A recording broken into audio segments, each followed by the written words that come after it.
প্রিয় বন্ধুরা, কেমন আছেন? আশা রাখি ভালো। আজকে আমি গোটা গোটা পৃথিবীতে যে অসংখ্য ধর্মে সেই মহাপ্লাবন বা সেই গ্রেট ফ্লাড এর যে স্টোরি বা কাহিনী আছে সেটা আপনাদের সাথে আমি আলোচনা করব। এখানে আমার মনে হয় 15 থেকে 20টা বা তারও বেশি ধর্মের আলোচনা হতে পারে। এখানে যদি ধর্মগুলোর কথা বলি তাহলে 1 নম্বরে বলতে হবে আপনার নুহের কথা। নুহু নবীর যে বন্যা, এই নুহু নবীর কথা আছে ইহুদি ধর্মে, আছে খ্রিস্টান ধর্মে, আছে হিন্দু ধর্মে, আছে সনাতন ধর্মে। 4টে ধর্ম পেয়ে গেলাম। তারপরে সুমেরীয় ধর্মে এই, তারপরে মেসোপোটেমিয়ান ধর্মে, ব্যাবিলনীয় ধর্মে, হিন্দু খ্রিস্টান তো বলছি, গ্রিক ধর্মে এবং চীনের যে ধর্মে আছে, এই ধর্মের কিন্তু আবার অনেক শাখা প্রশাখা আছে। তো অসংখ্য অসংখ্য ধর্মে এই সেই গ্রেট ফ্লাড বা সেই মহা প্লাবনের কথা বলা আছে। এগুলো ছাড়াও সেই যে আপনার গিলগামেশের মহাকাব্য, তারপরে মিশরীয় ধর্ম, আরও আরও বহু ধর্মে এই কাহিনীগুলো আছে। তো আমি সর্বপ্রাচীনতম বা সনাতন ধর্ম থেকে আপনাদের সামনে আলোচনা করব। কারণ সনাতন ধর্ম থেকে আলোচনা কেন করব, সেটা হচ্ছে যে আমরা এটুকু জানি যে সনাতন বা হিন্দু ধর্মের বয়স হতে 80 লক্ষ বছর, তাই না? এরকম দাবি কিন্তু অন্যরা কেউ করতে পারে না, আর করলেও আর যদি কেউ এরকম দাবি করে, তাই না, তো সেটা গ্রহণযোগ্য হবে না। এই জন্য আমি সনাতন ধর্ম থেকেই এই যে বন্যার কাহিনীটা এটা আলোচনা করব, যা বিভিন্ন ধর্মে বিভিন্নভাবে রূপায়িত হয়েছে। চলো শুরু করি। সে এক বহুদিন আগের কথা।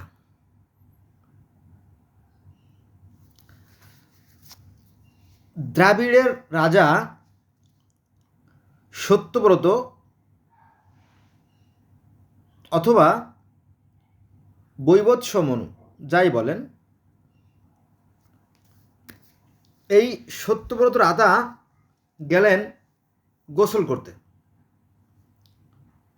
সত্যব্রত রাজা গোসল করতে গেলে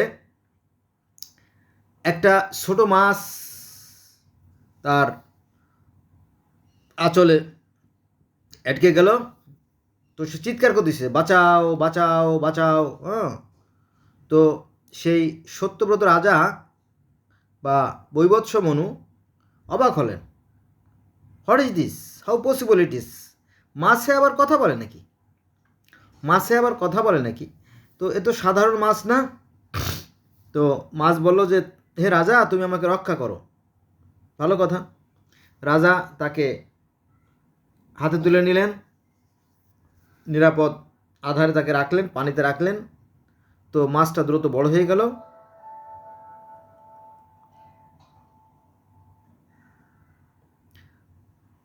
তারপরে তিনি সেই পাত্রটা পরিবর্তন করলেন, তারপরও মাছটা দ্রুত বড় হয়ে গেল। এরকম আর কি। শেষে তিনি এই মাছটাকে কী করলেন, বড় একটা জলাশয়ে ছেড়ে দিলেন। তো মাছটা যখন মুক্ত হলো, যখন সে নিরাপদ হলো, তখন বলো যে, তুমি আমাকে যে নিরাপত্তা দিলে, তুমি যে আমার উপকার করলে, তো তোমাকে আমি একটা বার্তা দেই। কি বার্তা? যে পৃথিবীতেও এক মহাপ্রলয় হবে, মহাবন্যা হবে, সব কিছু ধ্বংস হয়ে যাবে। এটা ছিল আসলে সেই বিষ্ণুর অবতার। এই মাছটা ছিল আসলে বিষ্ণুর অবতার। বিষ্ণু বলতে এখানে সেই সৃষ্টিকর্তার অবতার, বা আমরা যারা মুসলমানরা বলি যে আল্লাহর ফেরেশতা বললে আমরা বুঝবো আর কি, যে বিষয়টা ওই একই কাহিনী আর কি। এখন এই কাহিনীটা অনেকভাবে বর্ণনা করা আছে কিন্তু। এটা আছে আপনার মনে করেন যে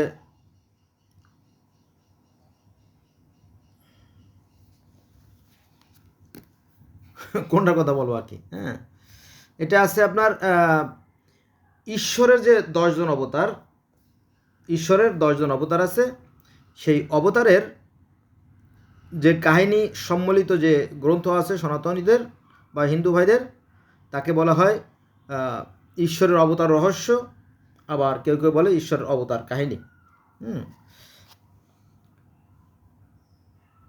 এগুলো ছাড়াও আরও অনেক অনেক গ্রন্থে এই বিষয়গুলো আলোচনা করা আছে। তো সেখানে এই যে বন্যার কাহিনী আর আমাদের সর্বশেষ এবং চূড়ান্ত যে ধর্ম ইসলাম ধর্ম, সেখানে যে কাহিনী, তার মধ্যে খুব একটা মৌলিক পার্থক্য আছে বলে আমি মনে করি না। তবে অনেকে এটা মেনেও নিতে চান না। কেন নিতে চান না সেটা আমার বোধগম্য না। অনেক সময় গ্রামে সালিশি হয়, বুঝছেন, সালিশি হয়, দেখা যায় যে একটা জমি নিয়ে তারা বছরের পর বছর মারামারি, হ্যাঁ, ঝগড়াঝাটি লেগে আছে। অথবা দেখা যাচ্ছে যে এই জমি নিয়ে প্রতিবেশীর সাথে মারামারি করার কারণে অনেক সময় খুনোখুনি হয়ে যায়, মামলা মকদ্দমা চলতেই থাকে। এমনও দেখা গেছে যে একটা জমি নিয়ে 30 বছর, 40 বছর, 50 বছর ধরে মামলা মকদ্দমা চলছে। যে জমিটার দাম মাত্র 5 লক্ষ টাকা, সেই জমিটা নিয়ে মামলা করতে করতে দেখা গেছে তার সাথে 10 গুণ বা 20 গুণ বেশি খরচ হয়ে গেছে। এই 5 লাখ টাকার জমির পরিবর্তে সেখানে 50 থেকে 60 লক্ষ টাকা খরচ হয়ে গেছে। এমন ঘটনা কিন্তু অহরহ ঘটতেছে। যাও, তো যারা তর্ক করবে তারা তর্ক করবে, আর যারা তর্ক করবে না তারা তো ভালো মন্দ মানুষ সব জগতে আছে। এখন এই যে বন্যার কাহিনী পৃথিবীর অসংখ্য ধর্মে, যেমন আপনার ব্যাবিলনীয় ধর্ম, মিশরীয় ধর্ম, সুমেরীয় ধর্ম, তারপর আপনার গিলগামেশের মহাকাব্য, গ্রিক ধর্ম, চীনের ধর্ম, অ্যাজটেক ধর্ম, হ্যাঁ, ইহুদি ধর্ম, খ্রিস্টান ধর্ম, ইসলাম ধর্ম, বৌদ্ধ ধর্ম, পৃথিবীর শত বললে ভুল হবে বোধহয়, তাই না? তো অসংখ্য ধর্মে আর কি এই বন্যার কাহিনী আছে, যদি আপনারা দেখতেন। আর এটা জানার জন্য আপনারা একটা চ্যানেলে সার্চ দিতে পারেন, এটা হচ্ছে আপনার অ্যাটলাস প্রো নামে একটা চ্যানেল আছে, এটা ইংলিশে ওরা আলোচনা করে, আপনারা সেখানে যে দেখতে পারেন যে এই বন্যার কাহিনী আছে। তো মূল কথা আসি, তো এই যে বন্যা কেন হয়েছিল জানেন তো, তাই না? নুহু নবীর যে বন্যা, নুহু নবীর যে অনুসারীরা ছিল, তাদেরকে নুহু নবী 950 বছর দাওয়াত দিলেন যে তোমরা আসো, সত্যের পথে আসো কল্যাণের পথে আসো ন্যায়ের পথে আসো, আদর্শের পথে আসো। কিন্তু তারা আসলো না। পরে আল্লাহর নির্দেশে তাদেরকে ধ্বংস করে দিলেন। তো ওই একই রকম কাহিনী সনাতন বলা হয়েছে যে বিষ্ণুর অবতার, অর্থাৎ সেই সৃষ্টিকর্তা, ব্রহ্মা হলো সৃষ্টিকর্তা, বিষ্ণু হচ্ছে পালনকর্তা। তো বিষ্ণুর অবতার হচ্ছে এই মৎস্য এসে খবর দিল যে করো, ওই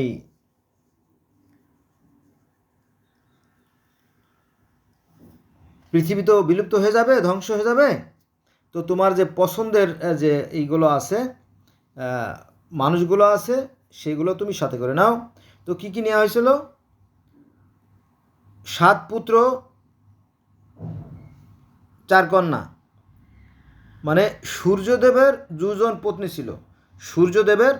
পত্নী ছিল। বন্ধুরা, কথাগুলো আমার গুলিয়ে যাচ্ছে, পেঁচিয়ে যাচ্ছে, কারণ আমি এক জায়গা থেকে আরেক জায়গায় যাচ্ছি, আরেক জায়গায় যাচ্ছি, তো গুলিয়ে যায়। তো সূর্যদেবের 2 জন পত্নী ছিল, একজনের নাম ছিল আর কি সংজ্ঞা, আরেকজনের নাম ছিল স্বর্ণা, তাই না? তো আমরাও আমাদের পবিত্র কোরআন শরীফে দেখি যে প্রথম মানবী যে 2 জন কন্যা ছিল, একটা আছে আকলিমা, একজন গাছ বিবি, তাই না? এরকম তো আর কি। তো 2 জন যে কন্যা ছিল এটা একটা মিল আছে, প্রকৃত সত্য আমরা জানি না। তো যাই হোক, তো এই সূর্যদেবের 7 জন পুত্র ছিল, আর 2 জন কন্যা ছিল সংজ্ঞা এবং স্বর্ণা। তো এই স্বর্ণা এবং সংজ্ঞার পেটে 7 জন পুত্র এবং 4 জন কন্যা হয়। এই 7 জন পুত্র আর 4 জন কন্যার মধ্যে আবার প্রথমজন ছিল ওই সত্যব্রত। বোঝা গেছে বিষয়টা? সেই সৃষ্টির উষালগ্নের কথা বলা হয়েছে। পৃথিবীতে যখন পাপাচার সেরে গেল, তখন সেই বিষ্ণু চিন্তা করলো যে আমি ওদেরকে ধ্বংস করে দিয়ে আমি সুন্দর একটা জাতি সৃষ্টি করব। তখন পৃথিবী কেঁপে উঠল। পৃথিবী কেঁপে উঠলে পরে সবাই সেই বিষ্ণুর কাছে যে জিজ্ঞেস করলো যে হে বিষ্ণু, পৃথিবী তো কেঁপে উঠছে, এই ঘটনাটা কি? তখন বলল যে অসুর। অসুর, এই অসুর শব্দ মানে শয়তান, এই অসুর মানে ডেভিল বা পিশাচ বা শয়তান। হ্যাঁ, তো এই অসুর শব্দটা বেদে আছে। আর হয়গ্রীব নামে যে অসুর, হয়গ্রীব কী করেছিল জানেন? এই বেদটা চুরি করে নিয়ে গেছিল। বেদটা চুরি করে সাগরের তলে লুকাই গেছিল। কিন্তু সৃষ্টিকর্তার দৃষ্টি তো অপলক, তাই না? সৃষ্টিকর্তার দৃষ্টিকে ফাঁকি দেওয়া যায়? যায় না। তো সে চিন্তা করেছিল এটা নিয়ে আমি একটা কিছু করবো, বিরাট কিছু করে ফেলবো, কিন্তু আসলে তা কাজ হয় নাই। তো সেই বিষ্ণু কী করলো? অবতার রূপে এসে মহাপ্লাবন দিয়ে সব ধ্বংস করে দিল। তারপরে সেই বেদকে রক্ষা করলো। আর এই সাথে ওই যে সূর্যপুত্রের যে 7 পুত্র আর 4 কন্যা তাদেরকে রক্ষা করলো। এবং মনু ছিল, মনু বলতে সৃষ্টিকর্তা 14 জন মনুকে তৈরি করছিলেন আর কি। বর্তমানে 7ম মনু যুগ চলছে আর কি, এটা সনাতন ধর্মীদের বিশ্বাস। এটা হলো বিষয়। তো আমি আসলে সাজায় বলতে পারতেছি না বিষয়টা। এই বন্যার কাহিনী অসংখ্য ধর্মে আছে, যদি আপনারা দেখতেন। তো সর্বশেষ যে ইসলাম ধর্ম, সেখানে যেভাবে বলা আছে যে মাটি থেকে পানি ওঠা শুরু করলো। সনাতন ধর্মের যে প্লাবন, সেখানেও একই কথা বলা আছে, হ্যাঁ মাটি থেকে পানি ওঠা শুরু করলো এবং আকাশ থেকেও পানি বর্ষণ শুরু হলো। আমাদের ইসলাম ধর্মে আছে। সনাতন ধর্ম সে কথা বলছে, হ্যাঁ উপর থেকেও পানি বর্ষণ শুরু করলো, মানে নিচ থেকেও পানি ওঠা শুরু করলো আর উপর থেকেও পানি ওঠা শুরু করলো। এভাবে একাধারে 40 দিন। আবার সনাতন ধর্মে আছে 1 সপ্তাহ। যাক, একই কথা। পানি তো আর 1 সপ্তাহ থাকলে আর মানুষ বাঁচে না, বা প্রাণীও বাঁচে থাকার সম্ভাবনা। তো তারপরে কি হলো?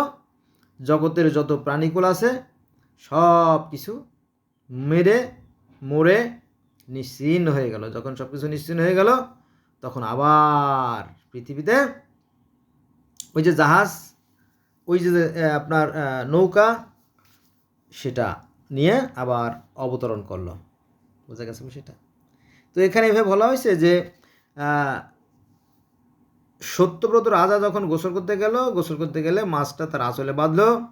আঁচলে মাছ বাঁধার পরে যখন মাছকে রক্ষা করলো, মাছ বলল যে তুমি চিন্তা করো না, তোমার পছন্দের মানুষ এবং তোমার পছন্দের জীবজন্তু এবং পছন্দের যে বীজগুলো আছে পৃথিবীতে, যে সমস্ত চিত্রাকর্ষণ বা মনোমুগ্ধকর যে সমস্ত জীবকুল আমি সৃষ্টি করছি, যে সমস্ত বৃক্ষরাজি সৃষ্টি করছি, এর মধ্যে থেকে যেগুলো তোমার পছন্দের, আসলে তো গাছ উঠে নেওয়া সম্ভব না, ওর বীজগুলো সংগ্রহ করে নৌকায় তুলবা আর কি। এইভাবে আর কি বিষয়টা সুন্দর করে এক একটা ধর্মে সুন্দর করে আছে, আবার অন্য ধর্মে আছে অসুন্দর করে সৃষ্টি করা আছে। আমি এখানে ব্যাখ্যা করবো না, ব্যাখ্যা করলে অনেকে মাইন্ড করবেন।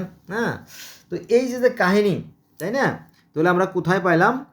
আমরা সেই 80 লক্ষ বছর বা 50 লক্ষ বছর বা 30 লক্ষ বছর আগের বা 21 লক্ষ বছর আগের যে সনাতন ধর্ম, সেখানেও সেই বন্যার কাহিনী আছে। তারপরে নাম না জানা, ঠিকানাবিহীন বহু প্রাচীন যে গ্রন্থ গিলগামেশের মহাকাব্য, সেখানেও সেই বন্যার কাহিনী আমরা জানতে পারি। সেখানে সেই বন্যা থেকে পুতনা পিস্তিমের পরিবার রক্ষা পেয়েছিল এবং তারা অমরত্ব লাভ করেছিল, সেই কাহিনী আমরা জানতে পারি। যেখানে গিলগামেশ গেছিল, সেই জীবন লতা বা যে লতা খেলে মানুষ অমরত্ব লাভ করে, সেই লতা আনার জন্য সেই গিলগামেশের কাহিনী। একটা কাহিনী তো আসলে একটা ভিডিও দিয়ে সম্ভব না, এটা অন্তত 100 ভিডিও লাগে।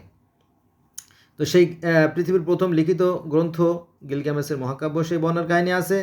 তারপরে মিশরীয় ধর্মে তো অসংখ্য বন্যার কাহিনী আছে। মনে করেন যে মিশরীয়, তারপরে সুমেরীয়, তারপরে ব্যাবিলনীয়, হ্যাঁ, তারপরে এর পার্শ্ববর্তী যে সমস্ত এলাকাগুলো আছে, তুরস্ক বলেন, হ্যাঁ, তারপরে গ্রিক বলেন, রোমান বলেন, সমস্ত জায়গায় এই বন্যার কাহিনী আছে। যদি আপনি দেখতেন, তাহলে আপনি কোথায় পাইছেন এই সমস্ত গাঁজাখড়ি গল্প? অনেকে আমার বলে গাঁজা খাওয়া লোক। আসলে আমি গাঁজা খাই না, গাঁজা, সিগারেট, পান, চাটা খাই। চাটা একটু মাঝে মাঝে কেউ যদি ফ্রি দেয় তাহলে চা খাই, নিজে কিনে একটু কম খাই, কারণ আমি একটু কৃপণ টাইপের মানুষ, মানে আর্থিক দিক থেকে কৃপণ। কারণ ছোটোবেলা বাবা মারা গেছে, তো 1980 সালে বাবা মারা গেছে, ওই ছোটোবেলা থেকে একটু কৃপণ হয়ে গেছি, কারণ আর্থিকের কারণে। মাইন্ড করেন না আর কি, হ্যাঁ, আমার কথায়। তো আমি অপচয় করি না আর কি। তো যাক, যেটা বলছিলাম, তো সেই যে বন্যার কাহিনী, সেই মিশরীয় ধর্মে আছে। আর মিশরে প্রায় বন্যা হতো, কারণ এটা হচ্ছে আপনার মেসোপটেমিয়া মানে কি, 2 নদীর মধ্যবর্তী স্থল আর কি, এখানে প্রায় বন্যা হতো। এটা হচ্ছে আপনার সেই হজরত ইব্রাহিম আলাইহিস সালামের যে জন্মস্থান মেসোপটেমিয়া আর কি, উর নামক শহরে জন্মগ্রহণ করে। সেখানে সেই বন্যার কাহিনী আছে, অসংখ্য বন্যার কাহিনী আছে। সেই কাহিনীটাই প্রথমে গ্রিক ধর্ম, তারপরে ওই যে গিলগামেশের কথা বললাম সেই ধর্ম, তারপরে মিশরীয় ধর্ম, তারপরে এই গ্রিক ধর্ম থেকে বা পার্সি ধর্ম থেকে ইহুদি ধর্ম, ইহুদি ধর্ম থেকে খ্রিস্টান ধর্ম, খ্রিস্টান ধর্মে ইসলাম ধর্ম আসছে। আর ওদিকে তো পিছনে পড়ে রইল সেই সনাতন ধর্ম। হ্যাঁ, এখন মাইন্ড করবেন না, সেটা হচ্ছে যে ছাগলের যে 3 নম্বর বাচ্চা, দেখবেন বড় বড় যখন ছাগলের বাচ্চা যখন বড় হয় তখন আর লাফায় না, কারণ শরীর হয়ে যায় ভারী ওজন, তখন আর লাফায় না। তবে ছোটোগুলো বেশি লাফায়, এমনকি গরুর বাচ্চাও বেশি বেশি লাফায়। বুঝছেন তো, এরকমই আর কি। তো যাই হোক, লাফালাফি কেউ বেশি করে কেউ কম করে, কিন্তু বিষয়টা কিন্তু এক। আমার কথাগুলো কেটে যাচ্ছে বন্ধুরা, মাইন্ড করবে না, সরি ফর দ্যাট। একটা তেঁতুল গাছ, প্রথমে তেঁতুলের বীজ থেকে যখন পাতা বেরোয় 2 পাতা, তারপরে 4 পাতা, তারপরে 8 পাতা, 16 পাতা, 32 পাতা, 64 পাতা, এইভাবে লক্ষ লক্ষ কোটি কোটি পাতায় ছেয়ে যায়। ঠিক আছে, এরকম। তো এই বন্যার কাহিনী যেহেতু পৃথিবীর অসংখ্য ধর্মে আছে, আসলে এটা সেই সৃষ্টির প্রথম দিকের একটা বন্যার কাহিনী, যেটা মানুষ বাড়ছে, আর এই বন্যার কাহিনীটা শতধা বিভক্ত হয়ে বিভিন্ন ধর্মে বিভিন্নভাবে প্রকাশিত হয়েছে, বিকশিত হয়েছে, শাখা প্রশাখা গজাইছে, এটা আর কি বিষয়। তো যাই হোক, তো ওই সত্যব্রত রাজা যখন গোসল করতে গেল, তখন মাছটাকে সে উপকার করলো, এবং মাছই তাকে মৎস্য অবতার আর কি, মৎস্য অবতার তাকে বার্তা দিল যে পৃথিবী মহাপ্লাবন হবে, তুমি তোমার পছন্দের সবগুলোকে নিরাপত্তা রাখো। এই হল কাহিনী, বোঝা গেছে। এটা শতভাবে এটাকে ব্যাখ্যা বিশ্লেষণ করা হয়েছে। হ্যাঁ, নুহু নবীর আমাদের যে কাহিনী, আমাদের নুহু নবীর সময় একটা বন্যা হয়েছিল। নুহ আলাইহিস সালাম 950 বছর যখন মানুষকে হেদায়েতের দাওয়াত দিলেন, কিন্তু কোনো মানুষই হেদায়েত লাভ হলো না। তখন সৃষ্টিকর্তা চিন্তা করলেন, আমি এদেরকে ধ্বংস করে দেব। তখন সবাইকে ধ্বংস করে দিলেন। ধ্বংস করে দেওয়ার পরে যখন বন্যা চলে গেল, তখন নূহ আলাইহিস সালাম মাটিতে অবতরণ করলেন, নেমে আসলেন। নেমে আসার পরে তিনি একটা ডিবি তৈরি করলেন, উঁচু তৈরি করলেন, করার পরে সেখানে একটা কুরবানি দিলেন। এই কুরবানি নিয়ে আবার মতভেদ আছে। যেমন আদম আলাইহিস সালামের 2 পুত্র, তারাও কুরবানি দিছিল, নূহ আলাইহিস সালামও কুরবানি দিছিল, মুসা আলাইহিস সালামও কুরবানি দিছিল, ইব্রাহিম আলাইহিস সালামও কুরবানি দিছিল। আর সনাতন ধর্মে বলি বা সেই নর বলি বা অশ্ব বলি, পাঠা বলি, মহেশ বলি, দুম্বা বলির কাহিনী আছে, এবং পৃথিবীর শত শত হাজার হাজার ধর্মে দেখবেন যে এই বলির কাহিনী আছে, যদি আপনারা দেখতেন আর কি। তো আমার ভিডিও যে সমস্ত ভাইরা দেখেন তাদেরকে আমি অনুরোধ করব, please above all my request, let's go, we shall never call for the religion. আমার সর্বোপরি অনুরোধ যে আমরা ধর্ম নিয়ে বাড়াবাড়ি করবো না। হ্যাঁ, ধর্ম একটাই, আর তা হলো সত্য সুন্দর কল্যাণ পথে ধর্ম, আর অসত্য অসুন্দর হচ্ছে অধর্ম। এইটা আর কি বিষয়। আপনাদেরকে একটা মজার তথ্য দেই, সেটা হচ্ছে যে এই যে মনু, সনাতন ধর্মের যে মনু, আমি কিন্তু আরও ইন্টারেস্টিং পয়েন্টে চলে আসছি। এই যে মনুর কিন্তু 5টা সন্তান ছিল। একজন ছিল প্রিয়ব্রত, আর 2জন ছিল উত্তালপাত, 3জন আকুতি, 4জন প্রসূতি এবং 5জনের দেবতী। এটা আছে আপনার সনাতন ধর্ম ভাইদের লেখা একটা গ্রন্থ, সেটা হচ্ছে মহাজন উপদেশ। ওই গ্রন্থ থেকে আমি এই তথ্যগুলো পেয়েছি। আবার আমাদের ইসলাম ধর্মের যে আদম হাওয়া, তাদেরও 5টা সন্তান ছিল। মনুষ্যতেরও 5টা সন্তান ছিল, আদম হাওয়ারও 5টা সন্তান ছিল। 1 নম্বরে হাবিল, 2 নম্বরে কাবিল, 3 নম্বরে শীষ, 4 নম্বরে গাছ বিবি, 5 নম্বরে আকলিমা। 5টা সন্তান ছিল। তো আবার ইহুদি ধর্ম এবং খ্রিস্টান ধর্মে ওই 5টা সন্তানই আছে। তার মানে কি সনাতন ধর্মে 5টা সন্তান প্রথম মানবীর, ইসলাম ধর্মেও 5টা সন্তান প্রথম মানবীর, ইহুদি ধর্মেও প্রথম মানবের 5টা সন্তান, খ্রিস্টান ধর্মেও প্রথম মানবের 5টা সন্তান। এরপরে মিশরীয় ধর্মে সেখানেও প্রথম মানবের 5টা সন্তান। 1 নম্বরে আইসিস, 2 নম্বরে ওসাইরিস, 3 নম্বরে শেত, 4 নম্বরে নেপথিস এবং 5 নম্বরে আনুবিস। তারপরে আসেন গ্রিক ধর্মে। গ্রিক ধর্মে সেই প্রথম মানবের 5টা সন্তান ছিল। এটা আছে আপনার টাটারাস, 2 নম্বরে আছে গালা, 3 নম্বরে আছে আইরিস, 4 নম্বরে আছে অ্যারিবাস আর 5 নম্বরে এনেক্সি। 5টা সন্তান ছিল। আচ্ছা, এবার আমরা কোরআন থেকে যাব। আমরা কোরআন থেকে যা জানি, Quran it is not a simple matter. কোরআনে আমরা জানি যে সেই যে নূহ আলাইহিস সালামের বংশের 5জন বিখ্যাত ব্যক্তি ছিল।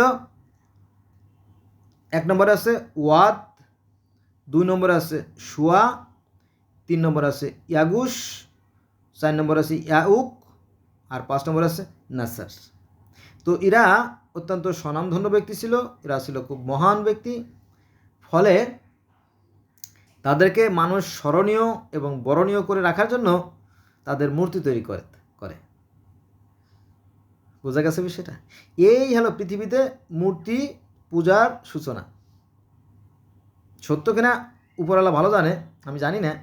তারপরেও ভালো করে শুনে রাখেন যে এটা হচ্ছে ইসলাম ধর্ম থেকে আমরা জানতে পারি যে নূহ আলাইহিস সালামের বংশে 5জন মহামানব ছিলেন। ওয়াদ, শুয়া, ইয়াগুস, ইয়াউক ও নাসার, এই 5জন।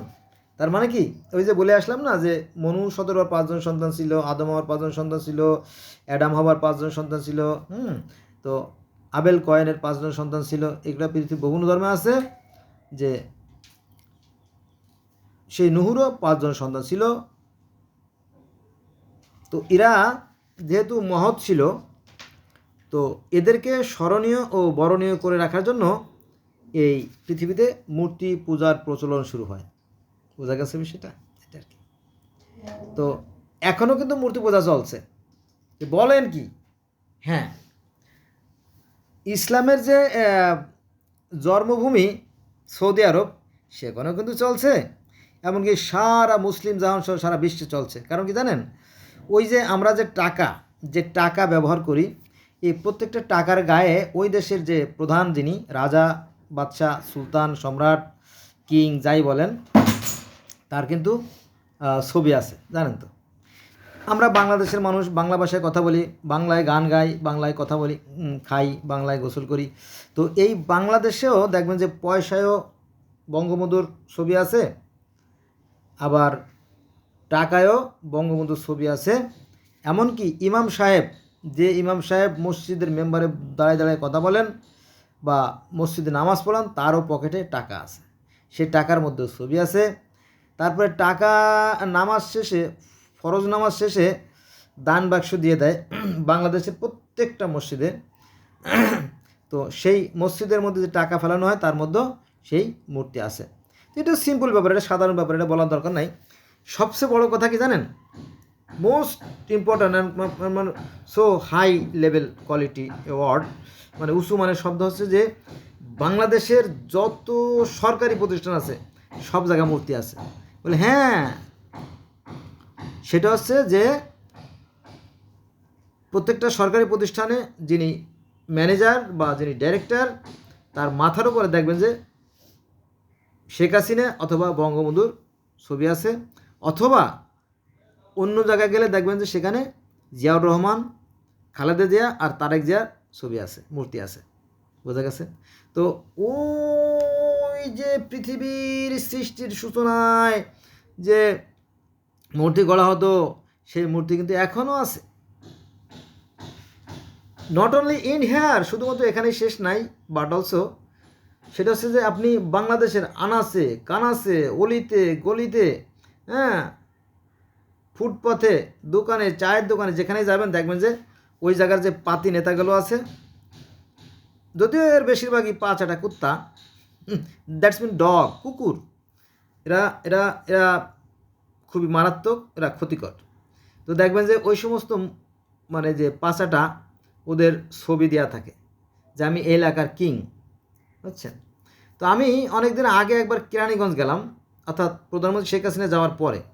তো দেখলাম যে একটা সাইনবোর্ডে 200-300 নেতার ছবি। আমি বললাম ওরে সর্বনাশ, এত নেতা কি এলাকায় আছে? কয় ভাই হ্যাঁ আছে, ঘরে ঘরে নেতা। আমি বললাম তো এত নেতা যদি হয় ঘরে ঘরে, তাহলে তো এটা বিপজ্জনক। তো বললো তা বটে, তা বটে।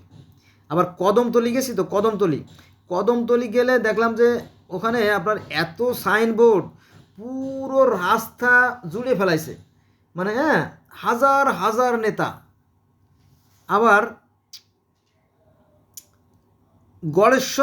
গড়েশ্বর চন্দ্র রায়, আমাদের বাংলাদেশের যে একজন বিএনপি নেতা গড়েশ্বর চন্দ্র রায়, ওনার মাথায় টুপি, আমি তো প্রথমে চিনতেই পারিনি।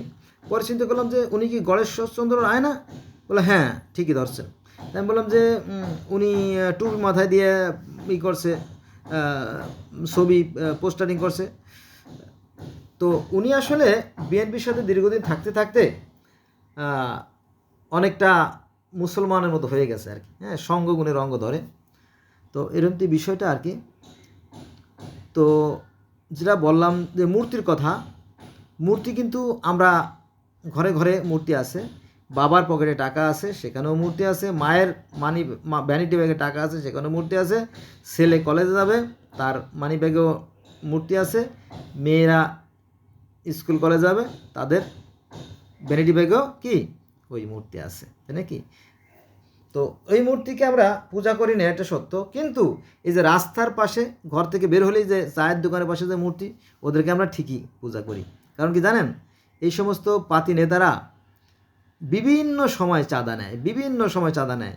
এলাকায় কোনো একটা অনুষ্ঠান হবে, কোনো একটা মাহফিল হবে, কোনো একটা প্রোগ্রাম হবে, বা কোনো একটা বিশেষ দিনে বিশেষ অনুষ্ঠান হবে, হ্যাঁ, সর্বক্ষেত্রে তারা চাঁদা নেয়।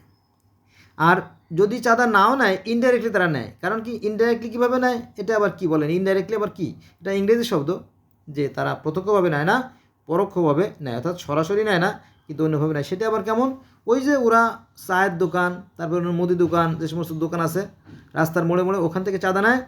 আর দোকানিরা আবার আমাদের কাছ থেকে বেশি পরিমাণে কি ওই যে মালের মূল্য নেয়। বোঝা গেছে বিষয়টা? এভাবে ওরা আমাদের দেবতা, ওরাই আমাদের ভগবান। তো এই যে বিষয়টা, এই যে মূর্তি পূজার বিষয়টা, এটা আছে সেই পৃথিবীর উষা লগ্নে বা সৃষ্টির সূচনা লগ্নে মানুষ কী করতো, সেই মহামানবদের স্মরণীয় বরণীয় করে রাখার জন্যই কিন্তু এই মূর্তির প্রচলন শুরু হয় আর কি। সেটা এখনও আছে। দেখবেন যে এই যে বঙ্গবন্ধুর মূর্তিগুলোকে ভাঙা হলো, তারপরে এরদোয়ানের মূর্তি, তারপরে সাদ্দাম হোসেনের মূর্তি, তাই না? মূর্তি সবাই গড়তে চায় কিন্তু রাখতে পারে না, অন্য দুর্বৃত্তরা এসে সেটা ভেঙে দেয় আর কি। যাক,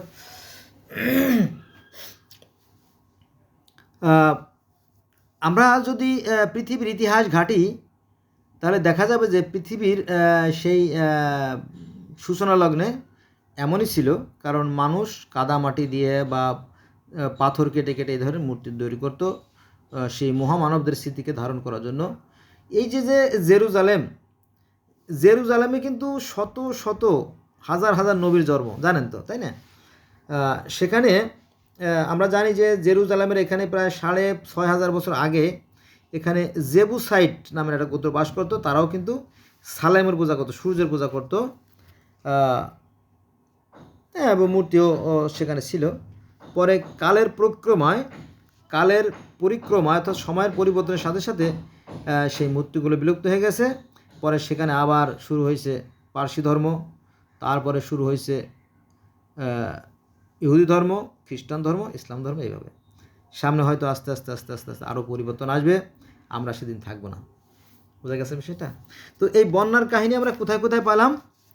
বন্যার কাহিনী সেই পৃথিবীর যে সনাতন ধর্ম সেখানেও আছে, তারপরে সুমেরীয় ধর্মে আছে, মেসোপটেমিয়া ধর্মে আছে, ব্যাবিলনীয় ধর্মে আছে, তারপরে খ্রিস্টান ধর্মে আছে, ইহুদি ধর্মে আছে, সনাতন ধর্মে আছে, গ্রিক ধর্মে আছে, চীনের ধর্মে আছে, অ্যাজটেক ধর্মে আছে, মায়ান ধর্মে আছে।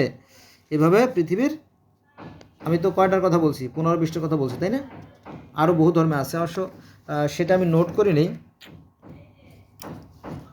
আর নোট করা সম্ভব না, কারণ একটা ভিডিও করতে গেলে মাথা গরম হয়ে যায়, অনেক তথ্যপত্র লাগে। তো আমরা যেটা জানলাম যে সেই যে পৃথিবীর প্রথম মানব সদর্ভ, তারও 5টা সন্তান ছিল, আদম হওয়ার 5টা সন্তান ছিল, অ্যাডাম হবারও 5টা সন্তান ছিল, আবেল, মিশরীয় ধর্মে 5টা সন্তান, গ্রিক ধর্মে 5টা সন্তান, নূহ বংশেও 5টা সন্তান, এবং ঋগ্বেদেও আমরা সেই 5 জন মনুর কথা পাই, 5 জন মনু। বোঝা গেছে বিষয়টা? এটা আর কি। তো যাক, তো আমার মনে হয় ওই ইসের মতোই, তেঁতুল গাছের মতোই আমাদের শিকড় মূলত এক জায়গায়, অথবা বট গাছের মতোই আমাদের শিকড় মূলত এক জায়গায়। সেটা হচ্ছে যে দেখবেন যে একটা বট গাছ যখন বেড়ে ওঠে, তখন তো বেড়ে ওঠার পর যখন বট গাছ যখন শাখা প্রশাখা বিস্তার করে, তখন আস্তে আস্তে আস্তে আস্তে আস্তে অসংখ্য শত শত শাখা প্রশাখা গজায়, ডালপালা গজায়, কাণ্ড গজায়। তখন কোনটা শিকড় বা কোনটা মূল শিকড় সেটা আপনি খুঁজে পাবেন না। বোঝা গেছে বিষয়টা? এটা হলো মূল বিষয়। সবচেয়ে বড় কথা, আমরা সবাই মানুষ, আমরা একই স্রষ্টার সৃষ্টি, একই আদমের সন্তান। আমরা ভেদাভেদ ভুলে গিয়ে যদি মনুষ্যত্ব অর্জন করি, তাহলে বোধহয় পৃথিবীতে শান্তি আসবে। কারণ ধার্মিক হওয়া খুব সহজ। কোনো মানুষের কানে কানে ফু দিয়ে তাকে ধার্মিক বানাই দিলাম, কিন্তু মানুষ হওয়াটা তো সহজ কথা না। মানুষ হতে হলে মানবিক গোলাবধি অর্জন করতে হয়, তিল তিল করে, বিন্দু বিন্দু করে। তাই আসুন আমরা মানুষ হই,